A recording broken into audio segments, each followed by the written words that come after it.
Goodreads choice selection. Interesting. Here she is. Years. Let's react to some Goodreads books.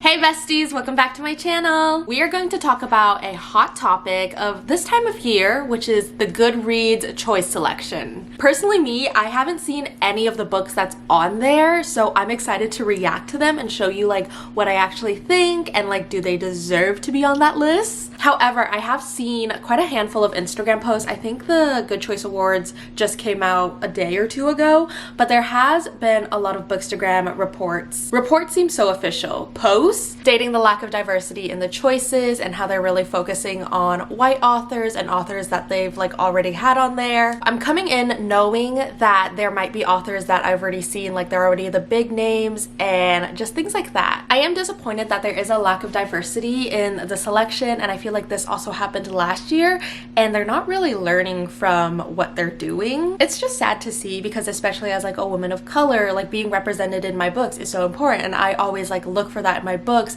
and I always try to diversify my reading. But if it's not shown to like the mainstream media, like Goodreads is such a popular app, it's hard to fight for like authentic representation if no one's like, these big media corporations aren't really going to support us. Like, it's harder. Other than that, I don't know anything, so let's react to some Goodreads books. So I haven't seen anything yet. I actually don't know what's on my phone screen. I just clicked on like the first round of voting, but I was like, let's make some predictions. I don't know how I completely forgot to do this, but I want to predict what I think I'm going to see and then see how many I get right. I have a strong feeling that like The Fourth Wing, Iron Flame, like one of those two books are going to be on this list just because of how popular it has become and just how much media like hype it has. It's definitely gonna go on this list. I don't know if The Fourth Wing came out last year, but Iron Flame recently just came out, and I'm kind of questioning like how long it takes to make it to this list because it just came out. That's what I'm also thinking for Wildfire by Hannah Grace, because that book also just recently came out, but I want to say like maybe 2 months ago, so longer than Iron Flame. But does that give it enough time to make it into this list? I want to say Nisha Sharma's new book Taste Like Shakar is going to be on here. I don't know, I feel like I saw something about like this book being on the Goodreads Choice Awards, so I'm gonna say also Taste Like Shakar. Ali Hazelwood is going to be on here, like I have no doubt. Like, I didn't read Love Theoretically, but she also just released a YA book, so she's definitely gonna make her way on here. Surprisingly, I feel like Tessa Bailey could or could not, because Tessa Bailey has released like actually like 13 books. I don't know how Tessa Bailey does it. I feel like she's writing a book every single day and she releases like 10 books a year, and I feel like some of my favorite authors like Helen Huang hasn't released a book in years. My voice just cracked. But it's been years, and I don't know how Tessa Bailey is doing it like every 3 months. Like, it's wild. Emily Henry is gonna be on there, duh. Like, I haven't read Happy Place, but it's Emily Henry. Like, everyone loves Emily Henry, so she's probably gonna be on this list. Maybe Mile High or The Right Move. I feel like they might be on this list just because I feel like I've heard a lot more about them, and they were indie that moved into publishing, like traditional publishing, like the books got picked up. And if it's like that much hype to get it picked up, then I think it could be like a Good Choice Awards, because I feel like publishers have a little bit more connections to get awards like these rather than independent authors. When you're in publishing and you have more of a bigger team, they have more connections and resources to get you cooler things and like give you a far reach, like the Good Choice Awards. I also want to say Elise Silver might be on this list just because like the Cowboy series, I don't even know what it's called, but I read Heartless and that was like pretty good. So I feel like that series has really picked up and got really popular over the summer, and everyone was like, I want a cowboy romance. Before I Let Go, was that last year or this year? I honestly have no concept of time anymore. If Before I Let Go was this year, then Kenny Ryan is probably going to be on the list. If it was last year, then I might be wrong. Without further ado, let's react. Best Books of 2023. This is the 15th annual Goodreads Choice Awards. Vote in the opening round. Oh my gosh. Nominees on my shelf is Final Offer by Dreamland Billionaires. I feel like that book came out like last year, but then Highly Suspicious and Unfairly Cute, which I feel like came out last year, because I think I pre-ordered this in November and then it came out like earlier this year. Like I think it was like January, so it didn't even feel like this year, which that's why I totally forgot about it. Let's click on romance and really see where this is going. Pucking Around. Interesting. So this is a series. It's like a Why Choose Hockey romance, and it's like 700 pages, and everyone is like, why is it so big? Like, how long can you tell a story for? I read the short story before this book, which is like 60 pages, and it's just like a one-night stand with this nurse and this hockey player. It was like a short novella, spicy, sweet, cute, and I was like, this is fun. It was a 4 stars. And so I decided to read book 1, which is Pucking Around, and I was like, oh my gosh, this thing is like hundreds of pages. I feel like there were characteristics of each character that was just unlikable. Like from every single one, there was like things I could pull that I was like, I don't like this about you, and that like throws me off the book.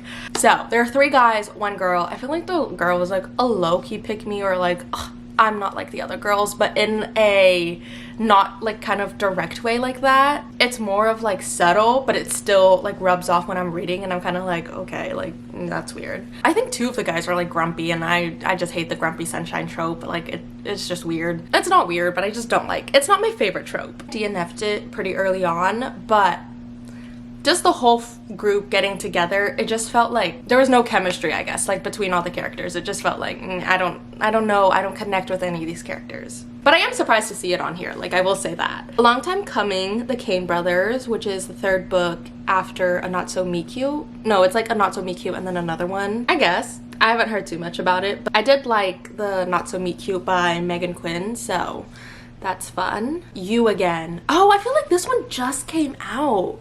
That's what I was thinking. Like, it just came out. So I'm like, I don't know how long it takes to like get on a Goodreads Choice Awards. But also a part of me feels like people submit, like publishers submit things, and they're like, it's going to be a big hit. And so that's how it kind of gets worked out. It's so crazy that my laundry stops and then someone outside starts mowing the lawn. It's me talking with a bunch of background noise, but I'm just like crossing my fingers that the camera doesn't pick anything up. Yours Truly by Abby Jimenez. I just got this book recently at a little free library, and it was so exciting.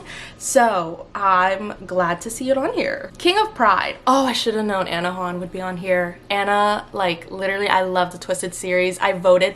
I wanted like Twisted Hate to win so bad last year, and they didn't, but I'm just rooting for Anna. Elise Silvers, as I said, this one is Powerless, which is this the one, is it Reckless is the one with Theo and Winter? Which one is Powerless about? This is the 3rd book in the series, so I don't know. Wildfire by Hannah Grace, which I predicted, which is fair. I mean, I think Hannah Grace was on it last year. Did Emily Henry win last year? But I think Hannah Grace was like pretty, like one of the finalists. Final Offer, which we already saw. The Long Game, which is by the same author who wrote The Spanish Love Deception. I personally haven't really kept up with this author because I didn't enjoy The Spanish Love Deception that much. Like I DNF'd it. So someone is like leaf blowing. Are you serious? But I haven't really kept up with this author, so I guess I didn't realize they released a book. Or I feel like I saw that, but I lose sense of time. Like I didn't even know that was this year. In the Likely Event by Rebecca Yarros. This is the same author who wrote The Fourth Wing and Iron Flame. I feel like Rebecca's really getting out there. Like I didn't know she wrote romance, but here she is. So she's really getting her name out there. The Right Move by Liz Tomford, which I feel like I predicted. Did I? Yeah, I did. I predicted that. Dude, why can't I remember anything? Love Theoretically, I guessed that. Hello Stranger. The 7-Year Slip. Okay, I get The 7-Year Slip. I feel like I heard a lot about that this year. But Hello Stranger, I feel like I haven't heard anything about that. Like I know it came out, and then it just kind of had like its little like happy release day, and then I didn't hear anything else. So, interesting. Happy Place by Emily Henry, predicted that. Romantic Comedy. I have this book, but I haven't read this yet. But I did hear a handful of things about it. Practice Makes Perfect. I read this. I think it was cute. I am happy that it's on here because I do think it's a cute book. I think Sarah Adams is a indie author, or like half of an indie author, because some of her books are picked up but some aren't, so that still makes her like indie, but she's started off as an independent author. The True Love Experiment, Christina Lauren. I've heard things about this, so that makes sense. Things We Hide from the Light, Lucy Score. I feel like I've seen so many Lucy Score books at Target lately. She's kind of doing the same thing like Coho and Tessa Bailey are doing, where they're just revamping their whole entire backlist. So they just have like release dates on release dates, but it's just like their old books getting a new cover or just like reprinting them.